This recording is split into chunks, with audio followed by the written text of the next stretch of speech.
Hello and welcome to Stand in the Gap. I'm Sam Rohrer, and I'm going to be joined as normal by Pastor Isaac Crockett, as today on this program and the next, our theme is going to be saving the persecuted Christians. Now today and next week, we're going to focus on the plight of Christians around the world, as according to Aid to the Church in Need, which released its biannual report on religious freedom across the world, in November of 2018 is when they released this. They said over 300 million Christians experience persecution for their faith right now as we do this program. And the numbers are not going down. They're sadly going up.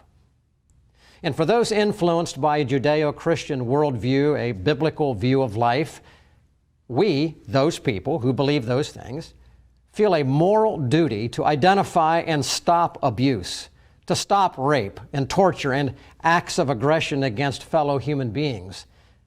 But when atheism, communism, Islam, and certain other ideologies are the primary influence in thinking and government policies, persecution, imprisonment, and death are the results.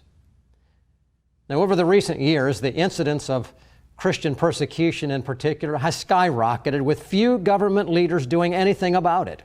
But thankfully, an effort to change this is happening. Now, on Monday of September 23rd of 2019, just a few weeks ago from the taping of this program, President Trump convened an unprecedented global call to protect religious freedom at the United Nations General Assembly meetings. And at this meeting, the President stood before the United Nations in an historic fashion on this issue. In fact, he was the first American president to ever address this emergency. And he made some amazing statements to the world in regard of the plight of Christian persecution. He challenged the world's leaders to stand up and do what is morally right in regard to stopping government-sanctioned persecution of Christians. And among other powerful statements, he said this: "Today, I ask all nations to join us in this urgent moral duty. We ask the governments of the world to honor the eternal right of every person to follow their conscience, live by their faith, and to give glory to God." This powerful statement put the world's leaders on notice, and it placed before them the challenge to do what governments are established by God to do, and that is to protect the innocent and to bring justice to those who do evil. Our guest for today's theme is a foremost spokesperson and advocate to stop Christian persecution. She's a friend of the American Pastors Network and Stand in the Gap. Her name is Dede Laugesen, and she's the executive director of the organization called Save the Persecuted Christians, an organization of which I'm proud to serve in an advisory role. So with that introduction to the program, Isaac, let me go to you right now and have you kick off this program, because past generations in our country, the greatest generation as an example, have fought in world wars because of massive persecution. Whether it was the Jews and Hitler or wherever it may be, people were being killed. They were being persecuted in many respects. You're part of the millennial generation. Generation Z is coming up. But your generation, by and large, except from reading about it in history books, have really not been a part of witnessing persecution on a grand scale. My question to you is, do you believe or perceive that Generation Z and millennial generation understand the degree of persecution as we're going to lay it out today, and what they think about it if they did know about it? I don't know the statistics on that. I could just say, because of the internet, I think there's a lot more of that out there. My generation, we grew up with 9/11, and so we saw this jihad against evil America, and we grew up also having the internet. Al Gore created the internet for us. But I remember before the internet, a missionary from the Philippines, a Filipino pastor, showing slides of persecution, and it was shocking to everyone there. We didn't know such a thing existed in the world. My guess would be that your children might know more about persecution than you did at their age because of the internet. Unfortunately, watching all these ISIS beheadings and things like that, I think it's almost overwhelming. There's so much information, so much of it out there, that maybe it actually has the opposite effect, that it's just kind of flooded away. I don't know. That would just be my guess. That's interesting. Well, ladies and gentlemen, we're going to talk about this today because I don't know what you think and how aware you are of the degree of Christian persecution around the world, but it is extensive.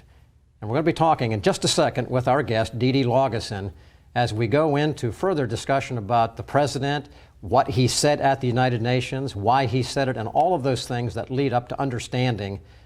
Our theme for the day is saving the persecuted Christians.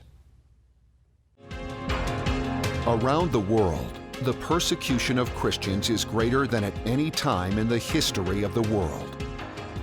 Even in America, we're seeing the early signs of persecution. But what is true persecution? How should we prepare? What should we think? You can find out right now. God's judgment on nations always brings with it the persecution of God's people. It is happening around the world, and it is increasingly happening right here in America. And unless God intervenes, I believe it will intensify greatly right here in America to everyone sitting here. The concise biblical presentation on persecution can be yours right now for a suggested donation of just $20. Go to our website at AmericanPastorsNetwork.net or write to us today. Well, welcome back to Stand in the Gap. And we're going to get right into our program right now with our special guest. I'd like to invite in at this moment right now, Dede Laugesen. She is the Executive Director of Save the Persecuted Christians. Dede, thanks for being with us today. Oh, I'm very thankful to be here, Pastor Sam. Thank you very much. Dede, I'd like you, as we begin this program, take just a minute or two, share briefly the mission of Save the Persecuted Christians, which, by the way, for those who are listening, is a fairly new organization, and the emphasis on this theme is something that's, frankly, should have been done by others a long time ago, but Save the Persecuted Christians now doing, and you're leading this organization. Tell us just a bit about the mission. Save the Persecuted Christians started as an informal pickup team of civil society and faith leaders who were concerned that Americans don't know about the global crisis of anti-Christian violence raging in a record number of countries worldwide. These civil society leaders head up organizations that provide the symptomatic relief for our persecuted brothers and sisters in lands overseas. But here in the United States, they battle against gaining the support they need to provide this relief because Americans don't know, and so they're not supporting the causes that these leaders are working so hard to battle back against. So this is a coalition of more than 200 leaders who work together with a grassroots of thousands of American citizens concerned for our brothers and sisters who are suffering by the hundreds of millions. The kind of violence that is, it's horrific. And so we come together to inform Americans and to also support our leaders in holding the persecutors accountable by creating real costs for their crimes against humanity. Dede, thank you for what you're doing, and thanks for being on the program with us here at Stand in the Gap. We are so excited to be able to talk with you today and to let our viewers know about Save the Persecuted Christians, savethepersecutedchristians.org, good website there where you have a lot of information. Before we get into that, you said you want to bring attention to the persecuted church. Let people know, give the information of what's actually happening out there, truth. I mean, the Bible is clear on that, and that's what we try to stand for, the truth. And so seeing President Trump go into the United Nations and just kind of open this up in a place where many times it's been almost ignored, almost just looked right over, was again an exciting moment for us to see that a president would shine the spotlight on it. But that's exactly what you're doing at Save the Persecuted Church. And that's what you're doing with, Join the Movement, the Save Us movement that you're doing. And so I want to kind of get your opinion on what's happening, like at the UN with the speech that Donald Trump made, and see, what you think about that. But before that, I do want to just kind of shine the light on what you guys are talking about by sharing just a short clip of a video that was put together there by you folks at SaveThePersecutedChristians.org. So this time we'll play about a minute clip of one of your videos.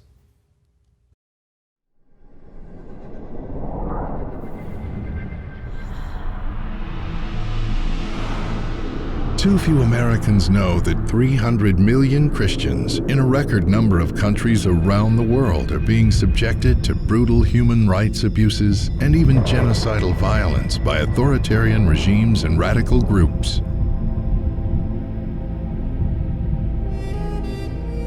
Western media, many elected officials, and even some faith leaders have been silent for too long about this anti-Christian plague of oppression and death sweeping the globe. These crimes against humanity have been allowed to fester and proliferate.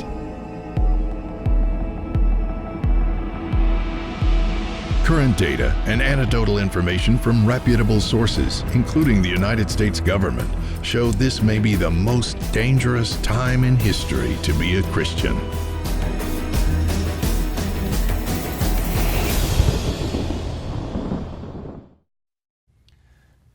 Dede, I guess it's the images, especially in some of what you all show, that maybe are a wake-up call for all of us. These numbers are horrific, the descriptions are horrific, but it almost seems like we just get so flooded with it we can't understand. And when you see some of those graphic images and you talk with people who have survived some of the brutal torturing that they have, it really starts to bring it home. And so, I would like to see what you think about what President Donald Trump was doing at the United Nations not too long ago, and what he had talked about. Sam quoted from some of that. And I guess I'd just like to pick your brain a little bit, because you've seen so much, you've been pushing so much to do this, to get somebody in position like the president. And so I would wondering, do you think he knows about some of this things, the statistics, as well as the situations that you guys were showing in the video? And I guess I also wonder what you think prompted him to take this time to go in and present this to the United Nations. I don't think these are just talking points for this president. This president has been advocating for the protection of religious freedom since the beginning of his administration. He made it a priority in his 2017 national security strategy. He elevated religious liberty and the protection and promotion of it in the world a national security priority at that point. And he has hosted 2 ministerials to protect and advance religious freedom worldwide. He is taking the leadership on this. And to stand on the world stage at the UN this past month and make a call for other countries to join him in the protection of religious freedom was a very bold and strong statement to the world that this really is a priority with him. I do believe that he does understand very well what is happening to Christians on a massive scale, the persecution of Christians reaching hundreds of millions of people who wake up every single day to face brutal realities and threats against their lives and livelihoods. I believe that this president is very well informed. Dede, I was in office for about 18 years in the Pennsylvania House of Representatives. I've stood in front of groups. The president stood in front of a group. I've not stood in front of the United Nations like he did.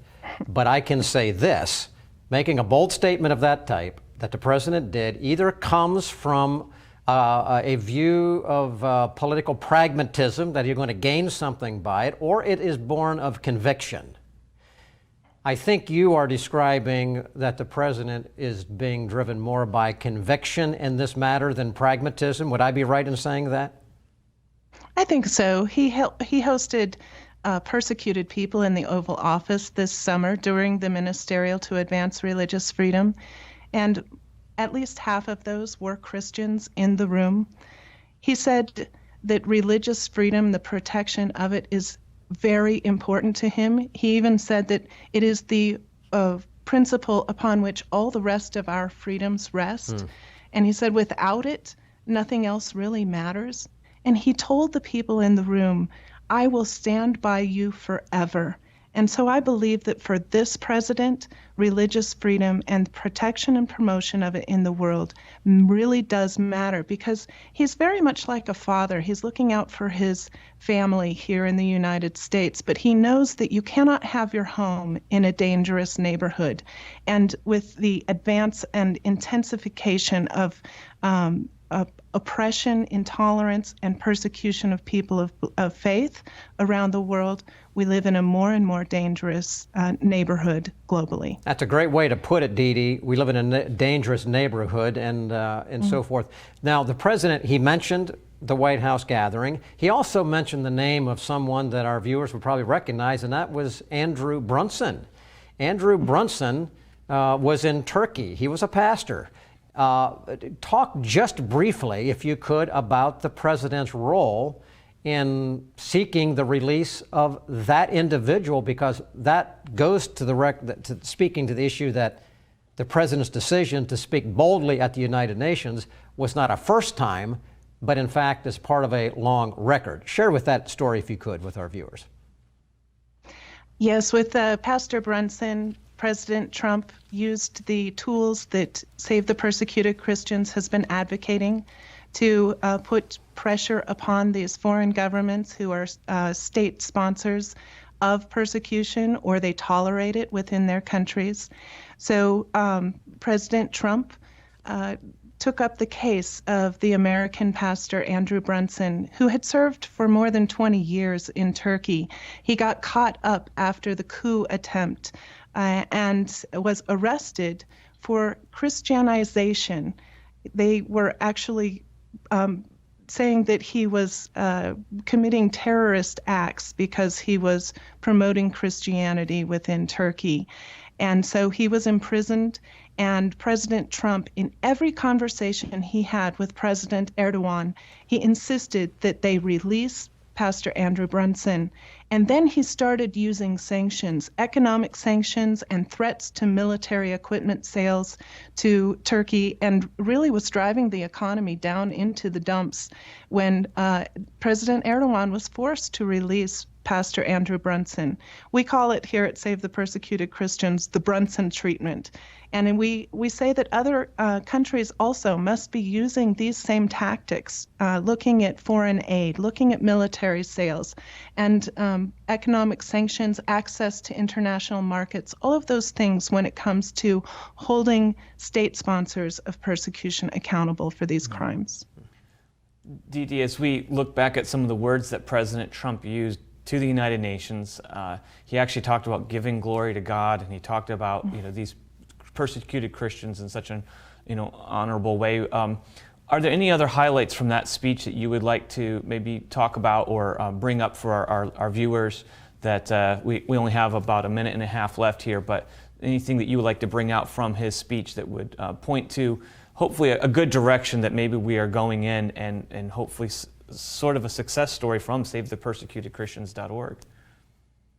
We were very happy to see President Trump bring up the specific issue of Christians suffering. Christians are the most persecuted religious group in the world by far and away. 83% of the world's population lives in countries where religious freedom is oppressed or even banned. But for Christians, 65% of those suffering persecution are Christians. And President Trump spoke incredulously about the 11 Christians a day who are dying for following Jesus. So it was very heartening to hear him speak specifically about Christians, because what Christians are facing is not comparable to the intolerance that other faith traditions are experiencing.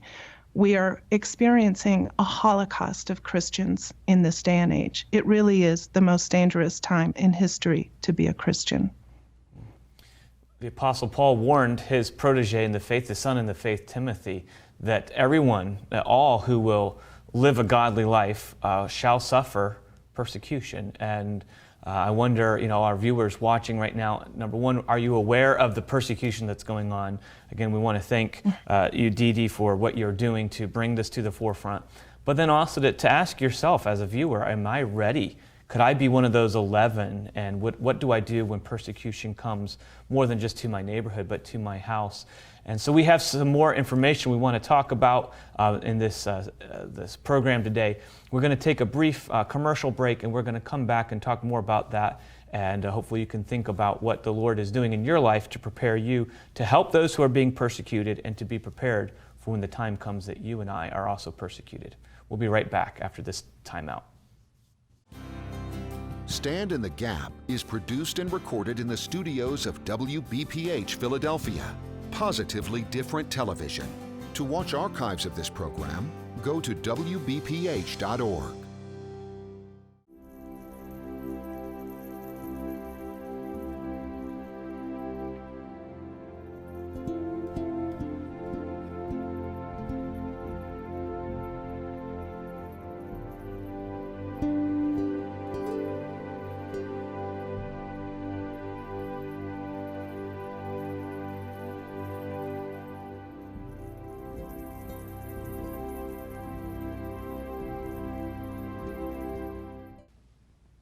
As we now conclude this program, this part one of Saving the Persecuted Christians, I hope that you've been moved already at what we've discussed and perhaps are a bit more aware of the extent of Christian persecution worldwide. In part two of next week's program, we're going to go far more into detail and tell you where it's happening and how it's happening, at the hands of whom it is happening, all of which is important to know.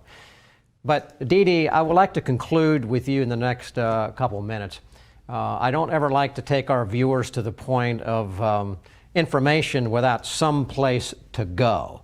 Tell us briefly how our viewers, how they can become a part of Save the Persecuted Christians. Maybe you have a website that you're offering that has information that they can become a part of. If you could, share that with our viewers at this time. Sure. Your viewers can join the Save Us movement at savethepersecutedchristians.org. And they can order up a banner to hang in front of their house of worship. It's called the Paul Revere Save Us banner. It really alerts people passing by and coming into worship that there is a problem, that anti-Christian persecution and violence is raging around the world at savethepersecutedchristians.org. Okay, and then Dede, thank you for that, savethepersecutedchristians.org, but you also have a website for a news service that has aggregated information that people can access as well, don't you? Yes, we pull all kinds of stories together from all around the world at christianpersecutionnews.com. And we encourage people to come here regularly, to follow the news, to get to know your brothers and sisters who are suffering, and to be able to share these stories with your family and your friends. So just one clarification before we wrap up the program. On that site of Christian, again, get the title. ChristianPersecutionNews.com. Okay, when they go there, Dede, they will see updated articles from around the world that you are accumulating and aggregating. So would I say perhaps that if someone wants to know about Christian persecution, that probably would be the best, most complete site to go to? Yes, absolutely. Nobody else is doing what we're doing with ChristianPersecutionNews.com. Pulls together stories of anti-Christian violence all around the world. You can also access all of the reports that are detailing what's happening to Christians. Well, Dede, thank you very much. And ladies and gentlemen, as you watch this is part one of a two-part program. And we're going to come back next week. I want you to make sure you come back and you join us at this same time to get the conclusion of this program, where we're going to share a lot more details, the countries that are the worst persecutors, the ideologies that are the worst ideologies that drive the persecution, and again, what you can do about it. And I'd just like to offer right now and suggest that if you're watching us, you can order from us this DVD that I prepared a couple years ago on how to prepare for persecution. Isaac mentioned it. If you're watching this, We in America have been spared persecution. The rest of the world has not. But we will be facing it as well. Jesus says that we will. You can purchase this for a gift of $20 or more. You can go on the site, on the screen. It tells you how to obtain this. I would encourage you to do that. It'll be very, very helpful to you this week. Well, thanks for watching us today and being a part of Stand in the Gap. Let us know that you are watching. Go and perhaps order this DVD. Understand what you can do personally, and pray for us. Pray for Save the Persecuted Christians and what they're doing. And until next week, I'd ask you all, stand in the gap for truth wherever you are.